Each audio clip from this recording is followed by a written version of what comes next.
तो यहाँ पर आपको वर्ब में एच या एस तब लगानी होती है जब आप किसी एक व्यक्ति या जीव जंतु की बात करते हैं।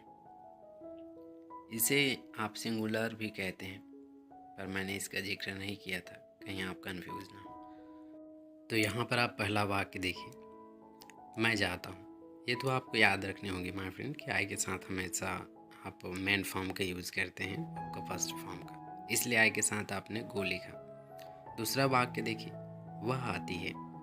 यहाँ पर सी कम्स, यहाँ पर कम में एस लगा है, आप देख सकते हैं यहाँ पर। तो एस क्यों लगा? क्योंकि आप किसी एक व्यक्ति की बात करते हैं। बच्चे खेलते हैं, द चिल्ड्रन प्ले। यहाँ पर प्ले में नहीं लगा, क्योंकि आप अधिक व्यक्तियों की बात करते हैं या फिर अधिक बच्चों की बात करते हैं। तो कहने का मतलब ये है माय फ्रेंड, जब भी आप किसी एक व्यक्ति या जीव जंतु की बात करेंगे तभी आपको एस या एस लगाना होता है।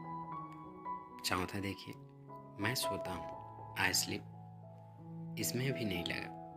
वजह यह है कि आप आई के साथ कोई एस या एस नहीं लगाएंगे, उसका फर्स्ट फॉर्म ही लगाएंगे। पांचवा, मेरा भाई आता है, माई ब्रदर कम्स। यहाँ पर भी आप देख सकते हैं कि एस लगा है।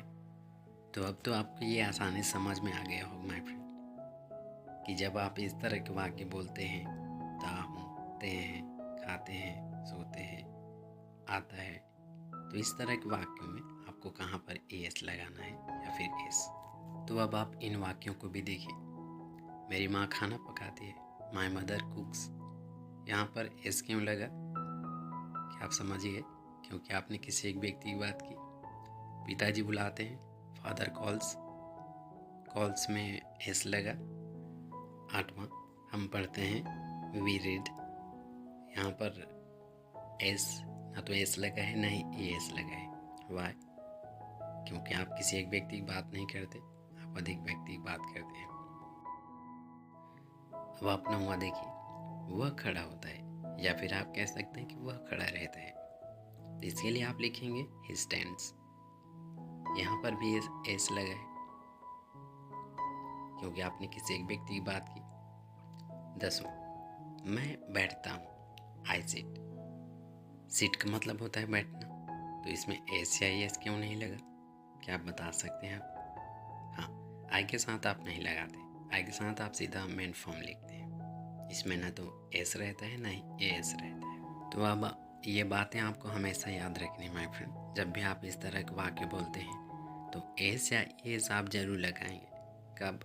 जब आपको किसी एक व्यक्ति या फिर एक जीव जंतु की बात करनी हो, जैसा कि वह आता है, वह जाता है, इस तरह से। और इस तरह के वाक्यों में आप ये दिखाना चाहते हैं माय फ्रेंड, या तो आप उसकी आदत दिखाते हैं, या फिर कोई रीति रिवाज है, या फिर किसी का स्वभाव है, इस तरह से। जैसा कि यहाँ पर है ना कि वह खड़ा होता है, तो ये तो एक किसी की आदत हो सकती है कि जब मैं वहाँ से आता हूँ तो वह वहाँ पर खड़ा होता है। तो इस तरह से आप किसी की आदत, रीति रिवाज या स्वभाव की बात करते हैं। तो अभी के लिए बस इतना ही my friend. Thank you for watching, thank you for your precious time.